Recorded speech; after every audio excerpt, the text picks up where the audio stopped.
con la amabilidad de un palmero y con esa dulzura de su acento nos ha recibido en la sede del Consejo Insular de Aguas, en el antiguo parador en Santa Cruz, justo frente a la avenida marítima, a la que yo todavía, porque no vengo demasiado y tengo que venir más, no termino de acostumbrarme de ver con ese playón espectacular que hay enfrente. Carlos Cabrera, muchísimas gracias por su tiempo y por recibirnos. Gracias a ustedes por venir, sí. Es para mí un placer, porque además hay muchas cosas muy interesantes de las que quiero preguntarles. Si le parece, vamos a comenzar por lo que es actualidad. Estaba sucediendo en el momento en el que grabamos esta entrevista, ustedes lo están viendo apenas solo unos días después. Hay un cambio importante en la liturgia de las personas del sector primario, los agricultores de la comarca de Aridane, que habían sido afectados en primer término y en primer nivel porque no podían acercarse a sus fincas para poder hacer los cuidados de las mismas, a ejercer el riego de los días y del agua que les toca. Se había decidido que el ejército, a través de unas barcazas de desembarco, les acercaran, y estaban muy cómodos con una situación que tiene que terminar, que tuvo que terminar antes de ayer. Y quiero saber cuál es la impresión de este tiempo en el que el ejército ha prestado ese servicio de emergencia, cómo les ha ido, si han podido recuperar o no perder del todo las plantaciones, pero sobre todo, ¿qué va a pasar a partir de ahora y cuál es la impresión de los agricultores? Bueno, antes del transporte tuvimos que producir agua en el lugar, en Puerto Naos, que es muy importante porque no había agua para regar. Con desaladoras, sí. Por tanto, el transporte hubiese sido inútil si efectivamente no hubiésemos producido, porque es la única fórmula, producir agua en esa zona con desaladores y con agua potable, que también está siendo aportada. Efectivamente, la Armada accedió a una petición que nos ha ayudado muchísimo. Al principio, pues mucha incredulidad, porque es una zona bastante compleja, complicada, de mar, tanto la zona portuaria de Tazacorte como la zona de playa de Puerto Naos, y la Armada accedió con gusto a venir, a echarnos una mano. Han estado unos meses con nosotros, han trabajado de una manera magnífica, amable, colaborando siempre con varios viajes. Estamos hablando de un trayecto que por carretera puede ser 2 horas y media, en torno a esas horas, bastante, mucho, y en trayecto marítimo media hora, con las diferencias considerables, ¿no? Al principio no solo incertidumbre, sino incredulidad. Bueno, esto va a funcionar, no va a funcionar, por esos condicionamientos marítimos que mencionaba y la operatividad del propio puerto, pero bueno, ahí está, hay un éxito, más de 2.000 agricultores. El resultado es que los agricultores están enfadados porque ese servicio termina. Exactamente. Ese es el resultado. Algunos bastante apenados porque bueno, se habían acostumbrado a ese transporte, y conjuntamente con ellos hemos buscado alguna solución. Es verdad que no es la mejor solución, porque la mejor solución es que tengamos acceso más rápido por carretera, pero hasta tanto no se abran nuevas vías por la colada, que se está trabajando en ello, pues tendremos que utilizar un transporte colectivo en guagua, que se lo hemos ofrecido, y bueno, en principio la aceptación fue importante para cubrir 1 o 2 guaguas, incluso estamos pensándolo, porque eso nos evita, primero, los gastos del propio trayecto, los gastos de combustible y demás al propio agricultor, y al mismo tiempo no queremos colapsar la zona costera, que hay algunos problemitas todavía, y por eso hemos optado por esa solución. Vamos a ver cómo funciona. Hoy es el primer día que se utiliza. El volcán, sus coladas afectaron no solo a los agricultores y la posibilidad de acercarse a regar sus plantaciones, sino que a los circuitos de distribución de agua de abastecimiento de varios de los municipios. ¿Puede detallarme cuál fue el desperfecto, cómo se fue produciendo, desarrollando, la previsión que ustedes tenían de eso y cómo fueron, con paños calientes, supongo, y con soluciones provisionales, permitiendo que se produjera el abastecimiento en los diferentes municipios? Vamos a ver, fundamentalmente hay una zona que ya incluso las personas están acudiendo a sus domicilios. Por fortuna son viviendas que no fueron afectadas, y bueno, sí que hay una cantidad impresionante de ceniza que están trabajando tanto los propietarios como familiares, y como con la colaboración de los distintos ayuntamientos, del propio Cabildo, para intentar proceder a la limpieza lo antes posible. Pero esas viviendas de la zona de Las Manchas, Gedei, la zona de toda costera del Valle de Aridane, El Remo, Puerto Naos, La Bombilla. Todas localidades costeras. Esas localidades costeras no tenían agua, sencillamente porque el agua no podía llegar a los depósitos municipales porque se había colapsado el sistema, las riadas se lo llevaron, las coladas se llevaron esas conducciones y por tanto no llegaba al depósito para que desde el depósito se pudiera distribuir ese agua. Por tanto, nosotros nos planteamos de entrada una obra fundamental para no solo poner agua de regadío en la zona de Puerto Nao, sino también en la zona alta, la zona conocida como la Balsa de Cuatro Caminos, que elevamos con una obra de emergencia, elevamos agua también a esa zona, y luego comenzamos una obra que no es, que es estructurante, no es coyuntural. Al final es una obra que va a ser muy interesante para la isla de La Palma, que es aprovechar el túnel de trasvase, la zona del complejo, lo que llamamos Aduares Hermosilla, utilizar un depósito, el depósito de las cuevas, en el municipio del Paso, y con una altitud de unos 1.300 metros aproximadamente por encima del volcán. Ya llevamos trabajando en esto desde 15 días después de la erupción del volcán, porque entendíamos que había que poner agua también por la parte alta a esa balsa que antes mencioné y había que resolver el tema del abastecimiento domiciliario. Y por tanto empezamos a trabajar, son 17 kilómetros aproximadamente de conducciones con muchas dificultades sobre la ceniza que estaba cayendo, pero no solo la ceniza no era lo grave, sino los momentos de peligro que se pudieron vivir por los gases que se estaban emitiendo en esa zona, tuvieron que dejar de trabajar muchos días, en fin. Esa conducción prácticamente está lista. Hoy me estaban comunicando que ya estaba todos los contratos finalizados, la labor administrativa, los contratos con una empresa para poder elevar ese agua, una parte, porque lo demás va por gravedad. En definitiva, que ya estaba finalizada la obra, que empezamos a trasegar ya agua, es decir, a elevar ya ese agua para la limpieza de las conducciones. Vamos a estar unos días con ese trabajo. Y la próxima semana ya vamos a depositar agua en los distintos depósitos municipales, para que los vecinos de Las Manchas puedan tener agua en sus domicilios y para que cuando vuelvan, que todavía por desgracia faltará algún tiempo en la zona costera, porque ahí hay muchos gases todavía aún. Sí. Y por tanto no pueden ir, pero bueno, ya está preparado todo el sistema para cuando acudan ya puedan tener. ¿Son sistemas definitivos? ¿Son definitivos? ¿Redes definitivas? Son redes definitivas. Sé que hay veces que se hacen... No, esas redes son definitivas. Además vamos a continuar por la zona de medianía y vamos a aprovechar para seguir con otra financiación, en este caso la Reserva de la Biosfera, que ha apostado también por ello, hacia la zona sur, hacia la zona de Fuencaliente, con esa actuación también por temas ya que no tienen relación con el volcán, pero sí con incendios forestales y demás, porque estamos en esa zona, pues requiere de una atención hidráulica que ahora mismo no la tenemos, y también para aquellos cultivos de medianías que no tenían ningún tipo de riego y que van a tener esa posibilidad en los próximos meses, ¿no? Le voy a preguntar al consejero, al consejero y al presidente del Consejo Insular de Aguas por transparencia, y les voy a contar a ustedes una cosa que les va a sorprender.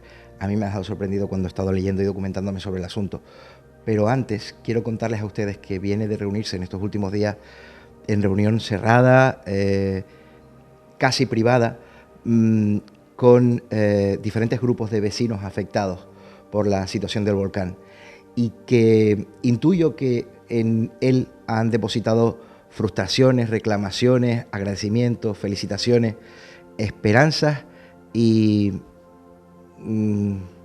decepciones, supongo también. Carlos, a nivel humano, ¿cómo se han vivido esas reuniones después de que haya a toro pasado, a volcán pasado? Yo sinceramente, esas reuniones que ha organizado el Cabildo con vecinos a través de las distintas asociaciones y demás, aparte que son muy interesantes porque preguntan mucho, a veces no tenemos respuesta para todo, pero lo que sí me ha sorprendido enormemente es que, a pesar de todo, la gente quiere continuar, la gente está animada, al mismo tiempo a veces con decaimientos normales, porque la situación no es fácil, ni la que vivieron ni la que se está viviendo en este momento, pero con tranquilidad, con sosiego, tratándonos también de transmitir pues soluciones, propuestas diversas. Mira, tenemos este problema, nosotros lo vemos de esta manera, quizás podrían hacerlo de otra manera. Pues también nos dicen que en cuanto a las donaciones, pues que quizás no se repartieron con celeridad, intentamos explicar los motivos, pues esa cierta insatisfacción, aunque ya prácticamente estamos en la recta final de la entrega de esos dineros que han aportado empresas, entidades públicas, entidades privadas. Ha sido sorprendente, estamos hablando de más de 11 millones de euros lo que ha recibido esa cuenta solo del Cabildo, con donaciones particulares de 5 euros hasta cientos de miles de euros. Es una cuestión que te planteaban mucho, la incertidumbre de sus viviendas cerca del cono, qué va a pasar, si se expropia, si no se expropia. Ahí sabemos que no va a poder edificar. ¿Qué va a pasar sobre la colada? ¿La podemos utilizar? ¿No la podemos utilizar? Las vías, le preocupan muchísimo las conexiones, ¿sí? Están perdiendo mucho tiempo, es verdad, porque por fortuna, oye, gente trabaja, pues muchos que trabajan decían, hombre, es que para mi traslado la verdad es que es un jaleo, es tremendo las distancias ahora. Sí, sí, las carreteras. Las carreteras, ¿no? Y en materia hidráulica preguntan mucho las ayudas, qué ayudas van a tener, y después te cuentan pues, los casos ya de haber perdido absolutamente todo, de no tener absolutamente nada, de haber perdido sus 2, sus 3 viviendas, su vivienda y la de los hijos que vivían junto a ella. Son auténticos dramas. Pero a pesar de eso, yo lo que valoro es la esperanza que tienen las personas en que vamos a salir adelante y tendremos que salir adelante y tenemos que trabajar unidos en esa línea, ¿no?, de colaboración, de crítica cuando sea necesario, de que nos pregunten y nos tiren de las orejas si es necesario, pero que al final estamos buscando lo mismo. Estamos buscando otra cosa. Yo, presidente y consejero, que es una situación sobrevenida, que nadie había vivido en nuestro entorno, en nuestro país y seguramente en nuestro continente, en nuestro entorno sociopolítico, podemos decir, y en la que seguro que todos, incluso los medios de comunicación también, muchos, yo en torno al mea culpa, los medios hemos cometido muchísimos fallos, sobre todo en los primeros tiempos a la hora de cómo encarar el asunto, por supuesto las instituciones también, pero todos hemos aprendido mucho, entiendo, ¿no? Se ha aprendido mucho y en un corto espacio de tiempo, y nos queda por aprender todavía mucho, porque incluso las propuestas y las soluciones que tenemos que estar vislumbrando en este momento para sacar adelante muchos asuntos y para que la cosa empiece a funcionar adecuadamente, requieren mucho estudio, mucho aprendizaje. Cuando nos hablan de alguna persona porque quiere que las cosas vayan pues, mucho más rápido de lo que van, cuando nos hablan, pero ¿por qué ustedes no ponen 5 palas a abrir la colada y para que nosotros en lugar de estar en 15 o 20 minutos en el lugar de destino tengamos que estar 2 horas y media para acá y casi 3 horas y media en total, los 2 trayectos ida y vuelta? ¿Por qué no agilizan? Es que alguna razón hay. Y a veces nos falla la comunicación, es cierto, ¿no? No transmitimos adecuadamente porque estamos enfrascados en buscar soluciones desde el punto de vista técnico y de buscar la financiación para que se pueda ejecutar, que muchas veces nos falla esa parte tan esencial que es comunicar y transmitir adecuadamente. Pero claro, cuando nos dicen eso, con toda la razón del mundo, mire, estamos trabajando en una colada con 400 grados. Es que hay personas. La máquina se puede perder, se puede explotar incluso con el calor, pero lo que no puede haber es ningún daño a ninguna persona como hemos logrado durante todo este tiempo. Y sí, tenemos que ir rápido, pero seguro. Y por tanto estamos haciendo los estudios correspondientes para que al final se decida hacer una carretera que es vital, la conexión La Laguna, Las Norias, para continuar hacia Puerto Naos y abrir toda esa zona cuando se pueda, después de que nos indiquen los científicos que se puede comenzar la actividad. Cuando se fríe y se desgasifique. Se desgasifique, exactamente. Oye, pues tenemos que acertar y que no haya mayores problemas, porque es que resulta que puede haber, y nos indican los técnicos, que puede haber alguna lámina pequeña de lava en superficie que un peso de una excavadora puede hacer caer esa excavadora dentro de un tubo y la desgracia es terrible. Por tanto, tenemos que ir con la mayor rapidez posible, pero con la máxima seguridad también. Ya voy con el asunto de la transparencia, que tengo varias preguntas que hacer sobre eso, pero me quedan 2 con respecto a la tragedia que acaban ustedes de vivir, que acabamos de vivir todos. En esas reuniones, yo nunca estuve en ninguna, pero he visto algunas imágenes de recursos para componer informaciones. Es una pregunta esto, no es una afirmación. ¿Cuál es el perfil de quienes preguntaban, preocupados? Más edad media, más gente madura, más jóvenes, más hombres, más mujeres. ¿Y cuál es el perfil de quienes iban y viendo, mostrando un aspecto de profunda preocupación, no se atrevían a hablar? Yo creo que, vamos, en las reuniones que hemos mantenido, yo no diría que pudiera identificar una determinada edad o un determinado estado. No, yo creo que había una participación bastante amplia. Ajá. Había no solo presencial, sino también telemáticamente, y ha habido muchas intervenciones, muchísimas intervenciones. Es verdad que también las asociaciones, las presidentas de las asociaciones han llevado en muchos casos la voz cantante, han hecho más preguntas porque han recogido, quizás de aquellas personas que no se atreven a lanzar públicamente su pregunta, y ella ha recogido un poco la inquietud que le han mostrado los vecinos. Pero en líneas generales yo creo que ha habido una participación en general, había, vamos, de hombres, mujeres, gente muy joven que le preocupaba, incluso algunos planteaban, oye, ¿es posible recuperar espacios, que bolsas públicas que nosotros podamos hacer con nuestros vecinos? Sí. Jóvenes como nosotros. Ayer alguna persona joven nos decía que tenía unas ganas inmensas de volver a reencontrarse para ayudarse permanentemente en esa lucha diaria con su gente, con sus vecinos, ¿no? Que eran gente joven, parejas jóvenes, y que si era posible esas bolsas donde ellos pudieran reconstruir sus viviendas. Es decir, ha habido de todo tipo. Yo creo que ha habido una gran participación, y aquellos que no han participado, yo creo que muchas de las preguntas que hacían otros de los vecinos seguro que estaban en su mente, ¿no? Estaban esperando que alguien le hiciera. Exacto. Ese era lo que imaginaba.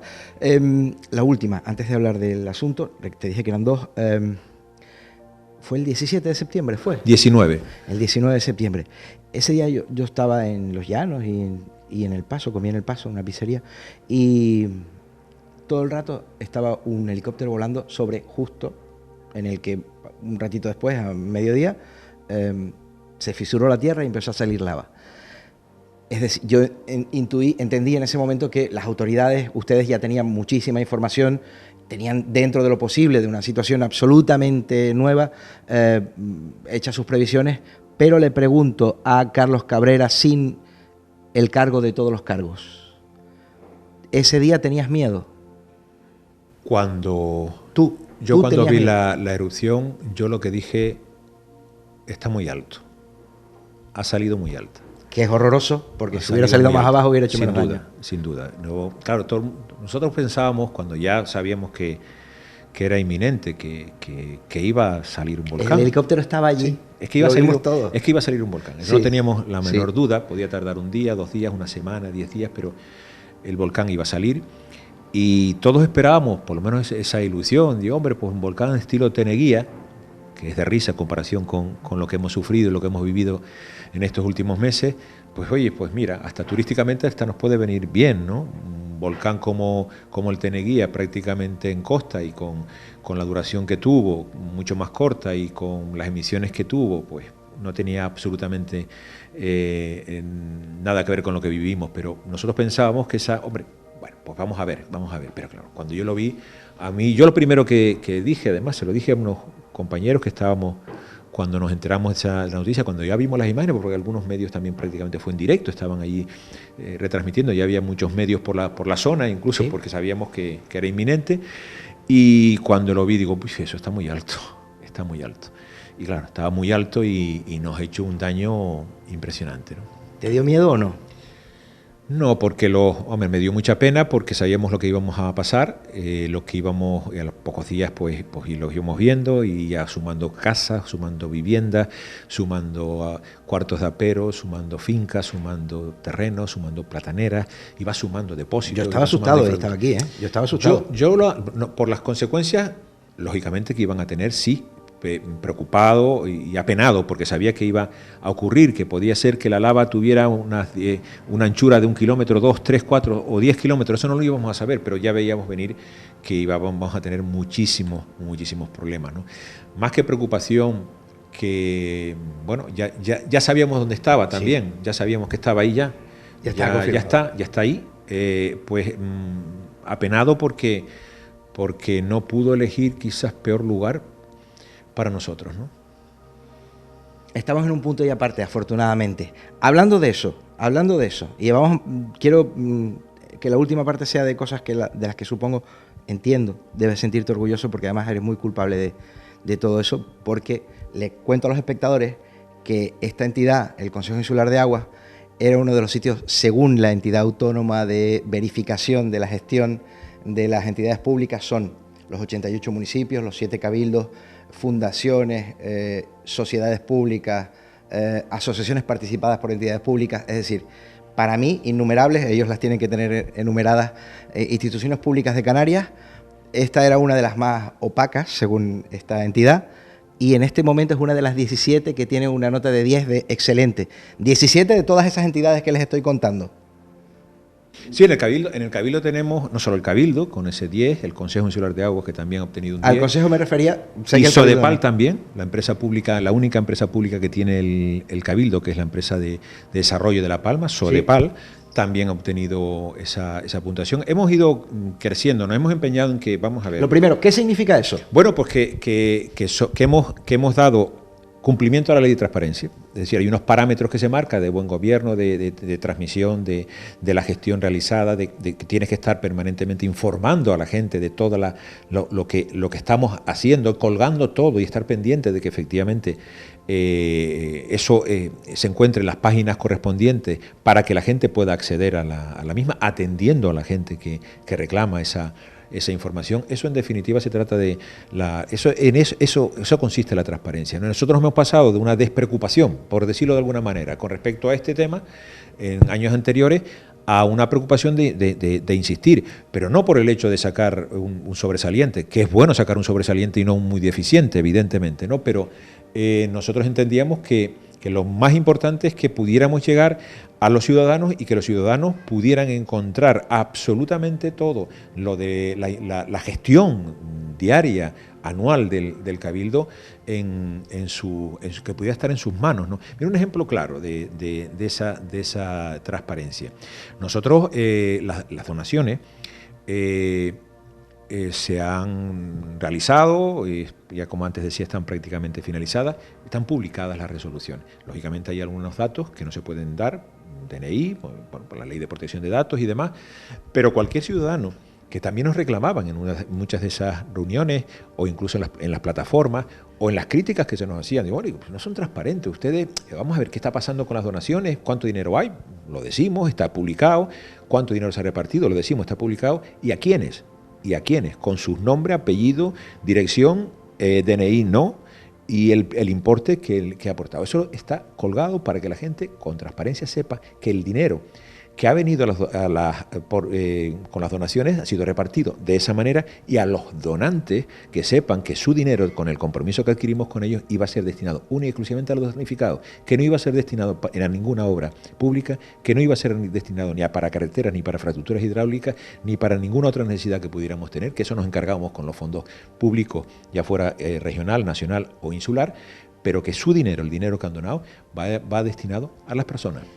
Vale, eso en el Cabildo. Carlos, yo me siento impotente en este momento porque yo quiero, y entiendo que vas a estar de acuerdo conmigo porque sabes mucho más de lo que voy a decir a los espectadores, la gestión de cualquiera de los consejos insulares de agua de cualquiera de las Islas Canarias es una de las cosas más complejas que uno puede imaginarse, porque existe una normativa diversa por islas, una genérica, una nacional y una europea, pero además afecta a negocios que no son demasiado visibles, a particulares, a la agricultura, al abastecimiento doméstico, al comercio, a la industria, a ayuntamientos y al propio cabildo de cada isla donde se gestiona.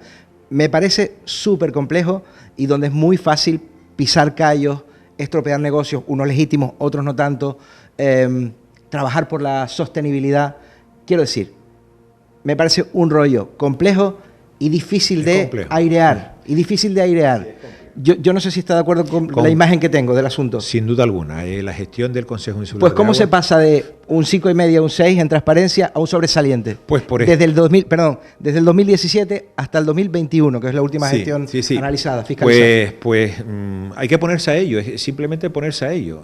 Pero es muy delicado, más que en otra... Ya, pero es que los objetivos se pueden cumplir y nada es imposible, ¿no? Y en estos temas, ¿no?, de transparencia, es decir, tenemos que cumplir una serie de parámetros que nos pueden colocar donde debemos de estar, porque es que al final todo esto lo que interesa es que los ciudadanos, los particulares, los interesados, los miembros del Consejo de Administración, los miembros de la Junta General, los que tienen relación con el agua y los que no tienen relación con el agua, sepan perfectamente qué gestión se está haciendo. Yo he querido ser muy transparente. Nos hemos equivocado un montón de cosas, muchísimas cosas, pero aun cuando se han producido equivocaciones, esas equivocaciones son conocidas. Es decir, que tenemos que ser transparentes permanentemente y tenemos que hacer un esfuerzo pensando que el ciudadano es el que tiene que valorar de verdad la gestión con conocimiento. A mí lo que a veces, incluso cuando llegamos tarde a una cuestión determinada, es decir, un proyecto a lo mejor importante para la isla, el anillo del cierre, el cierre hidráulico en la isla que aún no lo tenemos, por la zona, desde la zona de Fuencaliente hacia la zona del Remo, pues proyectamos, había algunas ideas, proyectamos algún diseño más profundo, para intentar avanzar y definitivamente cerrar el anillo. Pues no llegamos a comunicar adecuadamente porque hubo algunas comunidades, algunos agricultores que no entendían ese proyecto específicamente y se lanzó a la opinión pública como que estaban en desacuerdo. Hombre, al final tiene que haber comunicación con ellos, tiene que haber transparencia. Nos reunimos, digo, mira, a lo mejor nos hemos equivocado, ustedes a lo mejor se han adelantado un poquito, conozcan el proyecto y luego digan lo que quieran del proyecto. Pero primero conozcan el proyecto. Conozcan por qué vamos a hacer ese proyecto y por qué no vamos a hacer otro proyecto. Por tanto, a veces tampoco llegamos, pero en líneas generales, si te planteas que efectivamente tu objetivo es que mantener a la gente informada, que conozcan lo que estás haciendo, que, como digo, que nos podemos equivocar en muchas ocasiones, y nos hemos equivocado en muchas ocasiones, pero es que la gestión, es verdad, del Consejo Insular es muy compleja. Luego también hay tú sabes, la situación en la que vivimos en muchas islas, galerías privadas, hay agua privada, hay agua pública. Las conducciones, pues nosotros tenemos que velar por las conducciones públicas, pero también tenemos que apoyar a la iniciativa privada porque tenemos que convivir, porque al fin y al cabo el agua la necesitamos impulsar todos, incluso, sí. Y por tanto, pero claro, ahí ya vienen los intereses, pues a lo mejor más particulares, porque a veces te encuentras en el Consejo situaciones y sobre todo después del volcán, que hay de lo mío. Y yo le digo, no, perdona, que hay de lo nuestro. Y vamos a empezar a hablar de que hay de lo nuestro. Lo tuyo también, porque es de todo. Pero no hay que hay de lo mío, ahora no toca. Lo que toca es intentar sacar aquellas infraestructuras que nos van a beneficiar a toda la isla. Lógicamente, el sector primario nos preocupa muchísimo. Tenemos que tener las instalaciones adecuadas, las infraestructuras adecuadas. Ahora mismo tenemos que resolver el tema de la desalación. Tienen que desaparecer las desaladoras de ese lugar. Eso significa que hemos resuelto el agua para esa zona costera, que ahora mismo se está produciendo, pero tenemos que traerla desde Tazacorte. Eso hay que trabajar la lava, o por la Fajana, o por la lava, con cuidado, por los peligros que antes mencionaba. Pero es verdad que a veces hay intereses contrapuestos y difícil la gestión, pero bueno, hacemos lo que podemos. Señor Cabrera, consejero de Hacienda y de Aguas, entre otras competencias del Cabildo y presidente del Consejo Insular de Aguas, me queda una montaña de preguntas. Hemos podido echar un vistazo en borrador al pasado cercano y al futuro más inmediato, pero a mí me quedaría de esa montaña de preguntas por hablar con ustedes sobre sostenibilidad, sobre futuro en el abastecimiento de una isla que puede ser punta de lanza y que tiene diversos sectores muy marcados que podrían ser el ejemplo para el resto de Canarias. Pero de verdad que es que se nos ha acabado el tiempo. El suyo, el que nos había permitido, ya lo he rebasado ampliamente, y el nuestro, pero que ha sido un placer para mí. Igualmente, encantadísimo de haberlo recibido. Gracias. Muchas gracias. Y a ustedes por haber querido compartir con nosotros este ratito y haber tenido la curiosidad de conocer un poquito más de cerca la gestión del agua y de la emergencia en algunos otros aspectos que no es el abastecimiento del agua aquí en la isla de La Palma.